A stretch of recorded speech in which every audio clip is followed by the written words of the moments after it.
La biscuiterie marseillaise Les Navettes des Accoules vous présente C'est gourmand.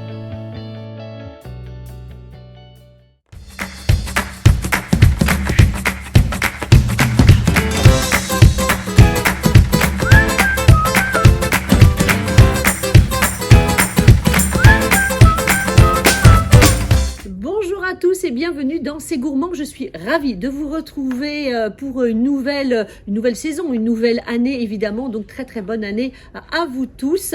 Je suis avec mon invité Jonathan Huet. Bonjour. Bonjour. Très belle année à vous également. Merci, avec de la santé surtout, c'est le plus important. Santé et gourmandise évidemment. Alors il y a de la gourmandise sur le plateau aujourd'hui avec cette magnifique galette des rois. Faite exclusivement pour vous, une galette au sarrasin. Ah mais ça j'adore.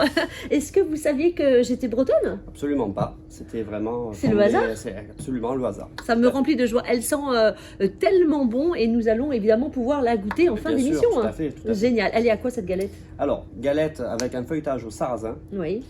pomme avec du cidre réduit, mais Wow. réduit vraiment D'accord. très Un concentré. sirop presque. Presque un sirop. Avec une petite crème de noisette et d'amande. Ouh. Donc, et uniquement une seule abaisse de feuilletage, parce que normalement dans une galette frangipane on a deux abesses. Oui. Là j'ai voulu, pour apporter plus de gourmandise, en fait mettre qu'une seule abaisse avec beaucoup plus de garniture. Et vous D'accord. allez voir, c'est sincèrement fantastique. On a hâte évidemment de goûter. Alors Jonathan, vous êtes pâtissier, formateur au Greta Tout à fait, et auteur de plusieurs ouvrages sur la pâtisserie. absolument. Dont ce magnifique livre qui vient de sortir, Le savoir-faire de la pâtisserie française aux éditions BPI. Un ouvrage de 800 pages et de 270 recettes. C'est ça, tout à fait. C'est- Magnifique ouvrage. Écoutez, je vous en remercie, et puis sincèrement, une véritable bible. Exactement, une véritable bible. Qu'est-ce qui vous a donné envie, Jonathan, de créer et de confectionner cet ouvrage? Alors, bon, déjà moi je suis un peu de l'univers de la pâtisserie, j'avais Ouais. fait un peu de la cuisine, un peu de la pâtisserie, mais j'ai vraiment mes positions bien ancrées sur le domaine de la pâtisserie. Et lorsque j'avais fait mon apprentissage, il n'y en avait pas vraiment de... Alors, il en existe, Alors, il en existe beaucoup, mais pas un ouvrage Mais- qui vous a convenu, en mais fait. pas des références, parce que D'accord. bien souvent, c'est des cuisiniers qui écrivent des livres de pâtisserie Ah, avec des recettes qui sont moins calibrées Oui. que ce qu'on peut voir dans notre par notre expérience professionnelle.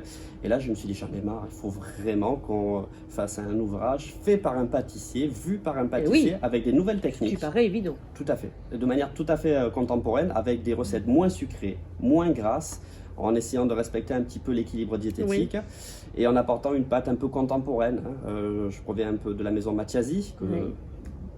un Qu'on grand nombre connaît connaît. exactement très bien dans le Var. Très grand monsieur. Et j'ai voulu mettre cette pâte aussi. D'accord. Très moderne. Et un peu à l'image de ce monsieur qui veut toujours transmettre à l'ensemble de ses ouvriers. J'ai voulu le transmettre à mon tour. Alors, Jonathan, comment vous tombez dans la pâtisserie jeune? Vous êtes passionné ou- Alors j'ai toujours aimé ça. D'accord. J'ai pas commencé directement par ça, j'ai eu un parcours un petit peu atypique, j'ai fait des études, je Oui, suis allé un petit oui. peu en faculté. Et puis finalement je trouvais pas trop mon équilibre, puis j'ai fait une petite reconversion et puis je me suis mis directement dans ce métier où je m'épanouis totalement. C'est D'accord. vraiment un grand bonheur. Alors avec des journées parfois très harassantes, mais je m'épanouis complètement.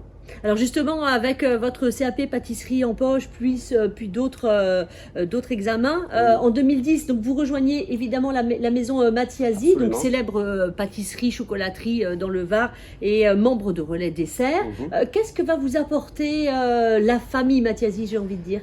Bon, alors déjà, beaucoup d'organisation, Oui. beaucoup de constance. On est toujours là à vraiment aller chercher de la nouveauté, de la création. On est D'accord. vraiment une entreprise où il y a beaucoup de monde. Oui. On a plus de 50 personnes en termes de production. C'est important. oui, Les c'est échanges, avec beaucoup de Japonais qui venaient aussi, des échanges internationaux. Membre des relais desserts, ça nous permet aussi de voir d'autres pâtisseries. beaucoup. Oui.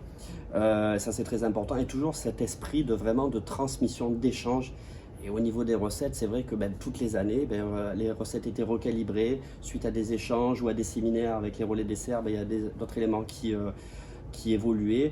Et ne serait-ce que aussi, pas que la partie pâtisserie, la D'accord. partie cuisine Bien sûr, Ou parce le qu'ils sont chef. traiteurs également. également. Et le chef est également vraiment à la pointe de la modernité, Oui. avec tout le temps des renouveaux en termes de création. Et c'est un petit peu la flamme qui m'a aidé à vouloir arriver à faire un ouvrage aussi.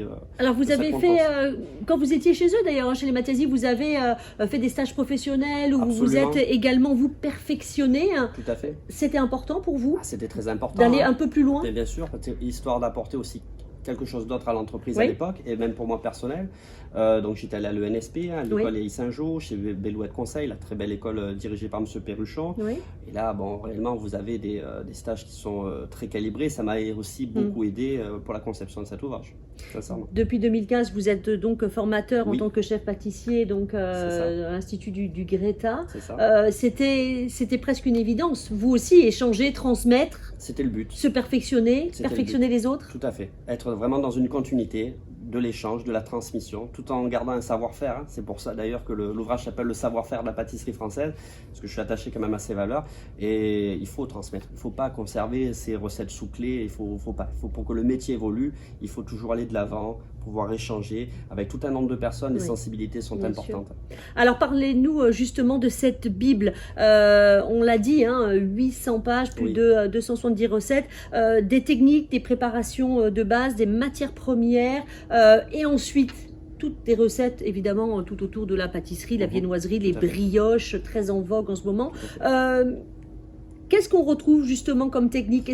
Alors c'est dédié aux professionnels et aux apprenants. Voilà, ça c'est important. Alors, l'ouvrage, même plus particulièrement vraiment aux apprenants qui débutent dans le métier, qui vont dans le lycée, les CFA ou les instituts comme le Greta, on retrouve déjà tout l'ensemble des programmes pédagogiques qu'on peut retrouver. Donc c'est pour ça qu'il y a les matières premières, il y a l'environnement professionnel aussi. Qu'est-ce qu'on entend par environnement professionnel? Alors, environnement professionnel, ça va être l'histoire, le matériel, les locaux, toutes les zones, tous ces éléments, tout ce qui va être aussi la HACCP, l'hygiène, qui est quand même au cœur de tous nos métiers, très important. Donc une fois cette partie professionnelle faite, on se penche sur les matières premières, l'ensemble des matières premières, donc la farine, le cacao, le sucre, les œufs, qui sont importants d'assimiler pour comprendre un petit peu comment après les ingrédients vont interagir les uns les autres. Et c'est très important. Une fois que les matières premières sont terminées, on passe sur la technologie appliquée. Vous allez réaliser des pâtes à choux, pâtes à tarte, des pâtes feuilletées, et comprendre la mécanique un petit peu physico-chimique. Qu'est-ce qui se passe à l'intérieur d'un produit quand on le fabrique, quand on le cuit. Et ça aide réellement à comprendre un petit peu les erreurs que l'on peut faire. C'est important de comprendre ce que l'on fait. Absolument. Et de là, vraiment, c'est le savoir-faire de la pâtisserie française, c'est vraiment ancré sur l'étude des matières premières, l'étude des techniques, et après, on arrive sur les recettes. Et on ne peut pas faire une bonne pâtisserie sans avant comprendre ces éléments-là. Alors, vous disiez très justement que la pâtisserie, voilà, elle évolue. Le livre, il est contemporain également. Il est 2021-2022, c'est ça? Et même jusqu'à 2040, il restera contemporain. Mais vous avez parlé des matières premières. Est-ce que c'est important, vous, en tant que formateur également, du respect de ces belles matières premières, qu'on fasse attention à nos achats, aux saisons? Voilà, c'est important pour vous? La saisonnalité, c'est très important. Là, il serait impensable de manger des fraises en plein mois de janvier. Impensable. Donc il faut essayer de travailler avec des produits déjà locaux quand on peut. Essayer de travailler avec très peu de colorants. Dans le livre, j'en utilise que très peu. Et puis depuis des années, on en utilise des quantités astronomiques. Il faut arrêter avec ça. Ça, c'est plus possible. Moins de matière grasse, moins de sucre. Et on peut y arriver tout en conservant du goût, de la saveur. Oui, parce que c'est ce qu'on aime dans un dessert, c'est la saveur, c'est le goût. S'il n'y a pas de sucre, ça n'a pas de goût. Les fruits apportent déjà une quantité de sucre considérable. J'ai élaboré des crèmes citron à base de chocolat blanc. J'ai enlevé la totalité du beurre. Déjà d'une, c'est moins cher. Au niveau kilocalories, c'est moins. Et je fais abstraction du sucre. Donc on peut y arriver. On peut y arriver en faisant des efforts, mais il faut tout calibrer. Combien de temps ça vous a pris d'écrire cet ouvrage? Alors environ 3 ans. 3 ans pour essayer vraiment de un peu tout dépoussiérer ce qui a été fait. Beaucoup de remises en question, parce qu'il fallait vraiment des fois se mettre au pied du mur. Alors on avait des techniques à transmettre. On avait aussi des nouveaux paramètres à intégrer concernant aussi la nouvelle mécanisation qu'on a en pâtisserie, parce qu'avant, tout était fait à la main. Maintenant, on a énormément de machines qui viennent nous aider aussi dans nos métiers, les batteurs mélangeurs, les laminoirs. Donc, c'est des éléments à prendre en compte et à intégrer pour être vraiment au plus juste au niveau de la réalité du métier. Vous avez une recette préférée? J'ai beaucoup de recettes préférées. J'imagine, mais comme il y en a 270. Je suis un grand gourmand. Une recette préférée, écoutez, moi j'adore les viennoiseries. J'adore les viennoiseries, mais j'adore aussi tout ce qui est simple. Donc réellement, vous savez quoi? On peut faire l'entremets le plus compliqué du monde, mais une tarte fine aux pommes, si c'est bien exécuté, un bon feuilletage, une bonne compote, des pommes bien fines. Les pommes, vous aimez ça, hein? J'adore la pomme. Ah oui. La pomme et la fraise. Mais j'aime les choses simples. Un baba au rhum. Qu'est-ce que c'est exceptionnel? Un bon sirop, pas trop sucré. J'adore ça. Et des fois, alors vous avez des entremets très compliqués, mais Oui, c'est bien. On cherche une émotion de toute façon dans un gâteau. Donc Oui. voilà, là vous parlez avec beaucoup d'émotion. C'est ça, et puis un baba, enfin, après il faut aimer le rhum bien entendu, mais cette texture un peu spongeuse, un peu rassurante, ces arômes, là, Ouais. c'est super. Et moi, c'est des éléments simples qui me plaisent. Un bon millefeuille, un bon feuilletage, une bonne crème. Voilà. Donc un livre à se procurer évidemment. Si on goûtait cette galette, Ben, on doit, on doit la On goûter. doit, bien Alors on va entendu. la couper. bien entendu. Et en même temps, moi, je vais vous proposer mon interview du tac au tac et comme ça vous nous coupez une petite part en même temps. Jonathan, quel est votre souvenir d'enfance gourmand? Mon souvenir d'enfance gourmand. Un souvenir d'enfance, eh ben écoutez, un riz au lait. Qui Un riz faisait? au lait, eh ben ma grand-mère. Votre grand-mère. Un riz au lait, ben, c'était souvent le dessert facile à faire, très convivial, et un riz au lait tellement crémeux, bien cuit, avec des bonnes odeurs de vanille, ça sentait déjà, ça embaumait toute la maison, et sincèrement, puis j'adore le riz, hein. Moi, mon papa est réunionnais d'origine, Donc et ça vous connaît donc le je riz. suis Ouais. donc aussi réunionnais donc, par cette filière-là, et bon, le riz, bon, voilà, ça reste emblématique. Un ingrédient que vous avez tout le temps dans votre cuisine. Un ingrédient que j'ai tout le temps dans ma cuisine, la vanille. Ah, la vanille. Ouais. Ah oui. Voilà.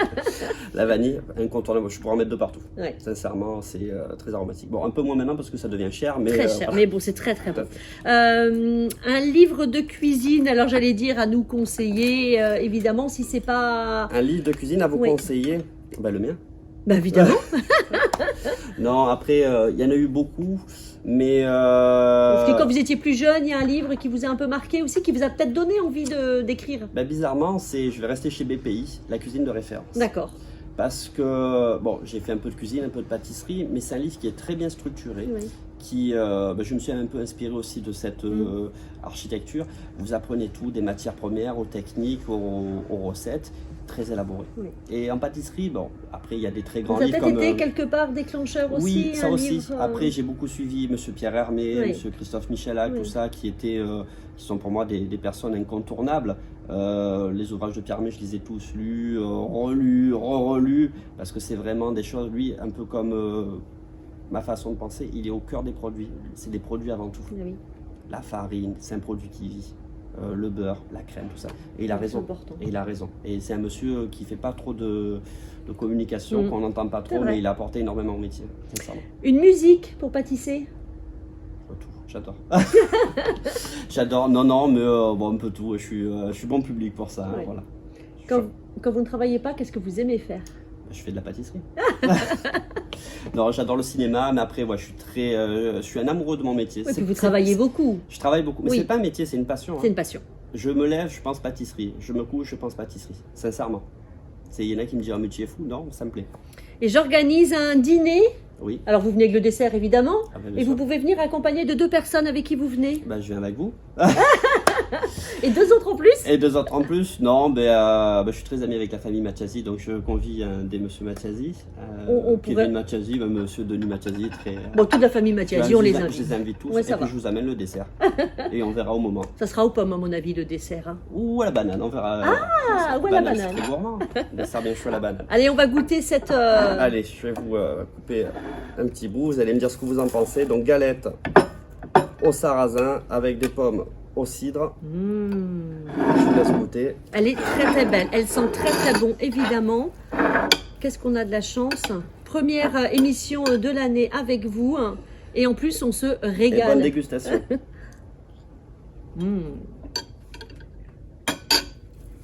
Légèrement de sel en plus. Alors, Très bien. vous reviendrez? Alors moi je suis une fan évidemment de la galette. Celle-ci à la pomme, on sent effectivement ce goût de cidre légèrement, c'est Acidulé. très très bon. Le feuilletage il est craquant comme j'aime également. C'est excellent, très très bon, vraiment. Écoutez, je vous remercie. Mmh. Et on l'intégrera dans un prochain livre. Là c'est une bonne idée ça. Hein, Écoutez, voilà. Et puis pour le dîner, vous pourrez peut-être venir sinon avec la galette, ça marche. Hein. ça marchera très bien. Voilà. Est-ce qu'il y a une fève à l'intérieur? Et j'en ai pas mis. Parce que j'adore être la reine. J'en ai pas mis. Écoutez, pour une prochaine fois. Pour Voilà. la prochaine fois.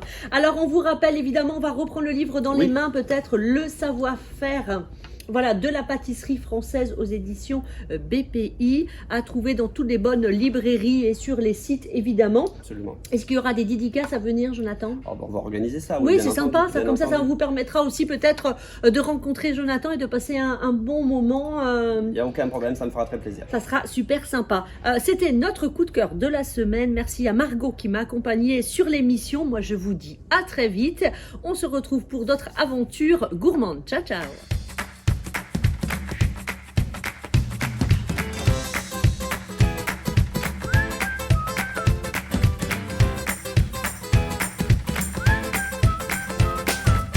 La biscuiterie marseillaise Les Navettes des Accoules vous ont présenté C'est Gourmand.